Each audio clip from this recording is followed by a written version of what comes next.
आपको पता है इंडिया के minister for external affair doctor Jaishankar की एक ही दौड़ है, तेल इकट्ठा करना। ये है, देख रहे हैं आप, ये है अंडमान सी। और ये अंडमान सी में यहाँ पर चल रहा है एक्सप्लोरेशन। अंडमान सी में एक ऐसा ऑयल वेल बेसिकली देखने को मिला है जो कि गयाना में जैसे बड़े बड़े ऑयल डिस्कवरीज हुए हैं पिछले कुछ वर्षों में। देखिए, हर क्राइसिस में एक अपॉर्चुनिटी होती है। तो ये जो ईरान और इजराइल की जो जंग है और एक क्राइसिस क्रिएट हो गया मिडिल ईस्ट में, इसमें आप देखें कि आपको एक अपॉर्चुनिटी नजर आ रही है आफ्टर वेरी लॉन्ग टाइम। ये जो डिस्कवरी है, it is being considered as the 4th largest oil and gas reserves in the world. Venezuela जो है उसके पास कहा जा रहा है कि वो लीडर है ऑयल रिजर्व्स का। ये 11 बिलियन बैरल से ज़्यादा बड़ी एक ऑयल फील्ड निकलने वाली है। समझ लीजिए भारत के भाग्य खुल गए। जब ये वाला ऑयल फील्ड जब ये ऑपरेशनलाइज हो जाएगा तो ये डेली बेसिस पर कम से कम 2.5 लाख बैरल प्रतिदिन की जो प्रोडक्शन है। क्योंकि बहुत से लोग जो तेल लेते हैं वो मिडिल ईस्ट से लेते हैं, तो ना सऊदीया का तेल उस साइड से जा सकेगा गल्फ से, और बहुत से ममालिक इसकी जद में आएंगे जिसमें पाकिस्तान भी है, क्योंकि हम भी तेल के बहुत बड़े इंपोर्टर्स हैं। पाकिस्तान ने एज अ नेशन पूरी मुस्लिम उम्मा की टेक्नोलॉजी को, उनके डिफेंस को एनहांस किया। अगर खुदा न खास्ता इजराइल जो है वो ईरान को घेर करने में कामयाब हो गया तो फिर जो उसका ग्रेटर इजराइल का मंसूबा है वो उस पर अमल दरामद करेगा। अगर आपका मकसद है इजराइल को तबाह बर्बाद करना है, उसके लिए आप न्यूक्लियर बॉम्ब बना रहे हैं, तो फिर यही चीज आपके खिलाफ इस्तेमाल आपको लगता नहीं इसराइल ने वो मकसद फराहम कर दी है? नमस्कार दोस्तों, एक ऐसी खबर जो भारत के भविष्य को बदल कर रख सकती है।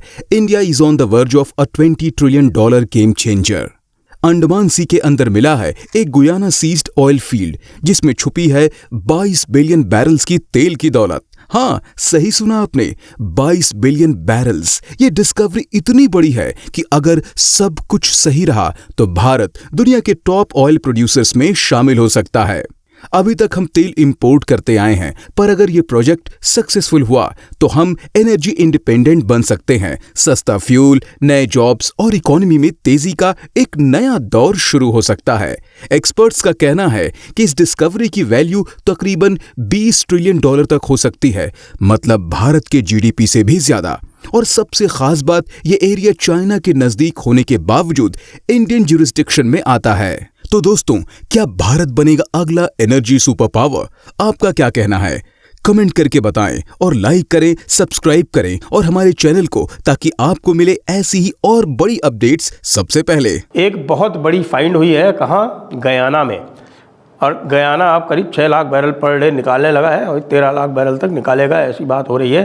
वो कहते हैं कि साहब कि दुनिया की 6ठी या 7वीं सबसे बड़ी फील्ड, ऑयल फील्ड वहाँ निकली है। लेकिन उससे भी बड़ी ऑयल फील्ड भारत में निकलने जा रही है, ऐसा ऑफिशियली बोला है हमारे जो पेट्रोलियम मिनिस्टर हैं हरदीप पुरी ने। और वो कहाँ निकलने जा रही है? ये है, देख रहे हैं आप, ये है अंडमान सी। और ये अंडमान सी में यहाँ पर चल रहा है एक्सप्लोरेशन के रिज़ल्ट आ गए हैं। और हरदीप पुरी जी ने कहा है कि ये एक गयाना साइज़ ऑयल फील्ड होने वाली है। गयाना साइज़ मतलब गयाना का साइज़ है लगभग 11 बिलियन बैरल ऑयल और गैस के रिजर्व्स हैं। ये 11 बिलियन बैरल से ज़्यादा बड़ी एक ऑयल फील्ड निकलने वाली है। समझ लीजिए भारत के भाग्य खुल गए। इसराइल और ईरान की जंग को शुरू हुए तकरीबन अब 2 दिन हो चुके हैं।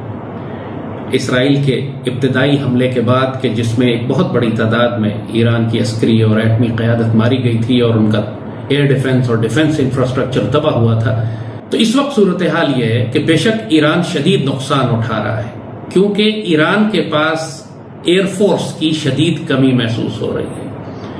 इसराइल से लेकर ईरान तक तमाम एयर स्पेस ईरान के कंट्रोल में नहीं है, वो इसराइल के पास है। बीच में तमाम मुसलमान ममालिक ऐसे हैं, यानी लेबनान, सीरिया, इराक, जिनकी एयर डिफेंस या एयरफोर्स बिल्कुल ख़त्म हो चुकी है। और ये ममालिक लिटरली हेडलेस स्टेट्स हैं। ये इस काबिल ही नहीं है कि नेटो और अमेरिकन और इसराइलीज की एयर सुपीरियोरिटी को चैलेंज कर सकें या इनको रोक सकें। नतीजा ये है कि इसराइल के पास तेहरान तक लिटरली फ्री रन है। वो आते हैं, चाहे तो इराक की फजा के अंदर से रॉकेट और मिसाइल फायर करते हैं, चाहे तो ईरान के अंदर दाखिल हो जाते हैं। ईरान के एयर डिफेंस ने क्लेम तो किया है कि इन्होंने कुछ F-35 इसराइल के मार कर गिराए हैं, लेकिन अभी तक कोई सबूत नहीं दिखाया। कहा जा रहा है उन्होंने कुछ पायलट भी पकड़े हैं, लेकिन उसका भी कोई पायलट सरकारी तौर पर कोई बताया नहीं गया कि वो पायलट्स कौन है और कहाँ हैं। बहरहाल ये जंग इस वक्त जारी है। इसराइली फजाई हमलों और कार बम धमाकों में अब तक 14 ईरानी साइंसदान शहीद हो चुके हैं। ईरान इसराइल के 3 F-35 तैयारे और 10 जहाज मार गिराने का दावा करा है, लेकिन इसराइल इसकी तरदीद करता है। यूक्रेनी सदर ज़ेलेंस्की ने बताया है कि यूक्रेन भेजे जाने वाले 20,000 मिसाइल मशरिक़ वुस्ता भेज दिए गए हैं। इसराइली हमले जारी है।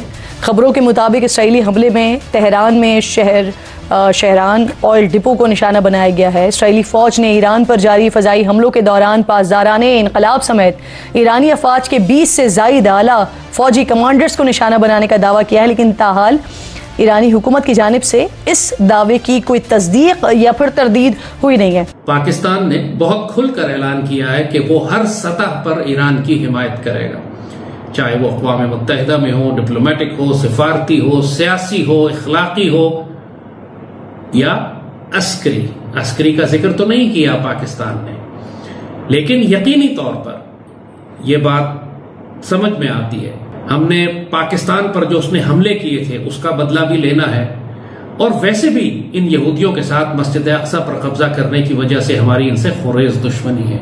अब जबकि ये ईरान पर हमला कर रहे हैं तो इसका मतलब भी बहुत वाज़ेह है कि ये सीरिया और इराक की तरह ईरान को भी तबाह करके यहाँ पर या तो एक हेडलेस अनार्किक स्टेट बना दें ताकि पूरे मुल्क में दाइश की तरह के दहशतगर्दों को फैला दिया जाए, या यहाँ पर शाह ऑफ ईरान की हुकूमत को ले आए कि जिसका मतलब है कि यहाँ इसराइल का एक दूसरा दारुल हुकूमत कायम हो जाएगा। तल अवीव की तरह तेहरान जो है वो इसराइल का एक कैपिटल बन जाएगा, क्योंकि शाह ऑफ ईरान का ये जो बेटा है ये मुकम्मल तौर पर यहूदी है। इसकी बेटी ने भी एक यहूदी से शादी की है और ये मुकम्मल तौर पर इसराइल के इंटरेस्ट प्रोटेक्ट करेगा।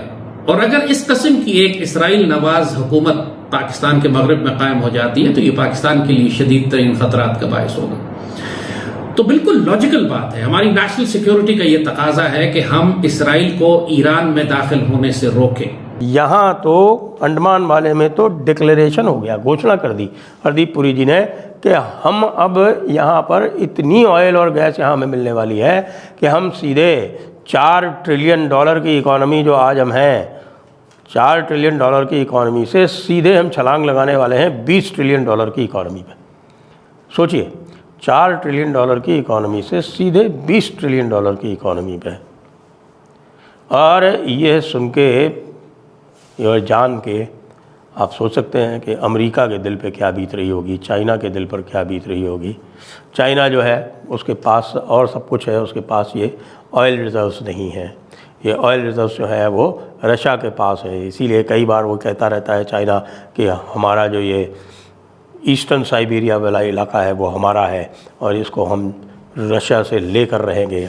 अभी औकात तो नहीं है रशिया से ले पाने की, लेकिन ये बीच बीच में ये बोलते रहते हैं। वो इसीलिए बोलते रहते हैं कि उस एरिया में काफ़ी कुछ ऑयल की संभावनाएं हैं और ऑयल वहाँ पर है। और ऑयल आप जानते हैं चाइना की बहुत बड़ी ज़रूरत है। हम तो लगभग 50 lakh barrel per day import करते हैं, चाइना तो लगभग 1 crore barrel per day import करता है और कई बार उससे भी ज़्यादा। हालांकि आजकल उनकी इकोनॉमिक एक्टिविटी जो है वो काफ़ी डाउन है।